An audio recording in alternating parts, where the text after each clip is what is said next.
ব্যাপক উত্থান পতনের পর নতুন সরকার গঠন করল বিএনপি নেতৃত্বাধীন জোট। এ সরকারের কাছে প্রত্যাশার কথা জানিয়েছে দ্বীপ জেলা ভোলার মানুষ।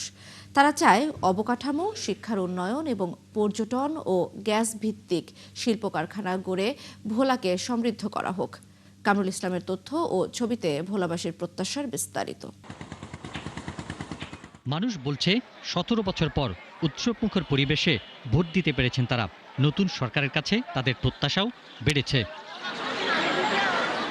একঝাঁক প্রত্যাশার কথা জানিয়েছে ভোলাবাসী।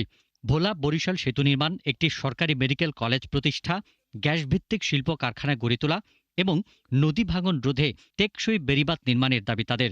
আমরা প্রাকৃতিকভাবে এতটা সৌন্দর্যমণ্ডিত এই জেলার মানুষ, এই জেলাকে যদি সুন্দর একটি পরিকল্পনার মধ্য দিয়ে পর্যটন উপযোগী করা যায়, এই জেলার পর্যটন সম্ভাবনা রয়েছে এবং এটিও আর্থিকভাবে আমাদেরকে লাভবান করবে তথা দেশকেও এগিয়ে নিয়ে যাবে। এইবার নির্বাচনে যে ইস্তিহার দিয়েছে দলগুলো, সেই দলগুলি যদি সঠিকভাবে কাজ করে তাহলে জনস্বার্থে তাদের কাজের প্রতিফলন ঘটবে বলে আমরা মনে করি। আগামীর অগ্রগতির ভিত্তি আনোয়ার ইস্পাত, স্ট্রংগেস্ট স্টিল সিন্স 1978। এছাড়া পর্যটন শিল্পের বিকাশ, কর্মসংস্থান সৃষ্টি, শিক্ষা প্রতিষ্ঠানে স্থিতিশীলতা ফিরিয়ে আনা এবং প্রশাসনের সব স্তরে স্বচ্ছতা ও জবাবদিহিতা নিশ্চিত করার আহ্বান জানিয়েছেন নাগরিক সমাজ।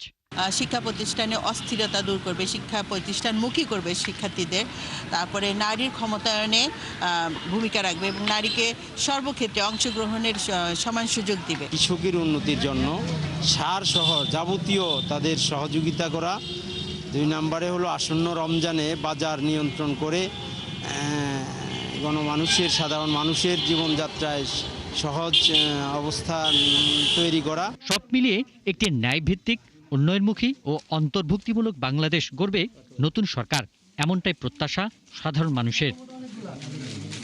পিন্টু হাজং, ৭১।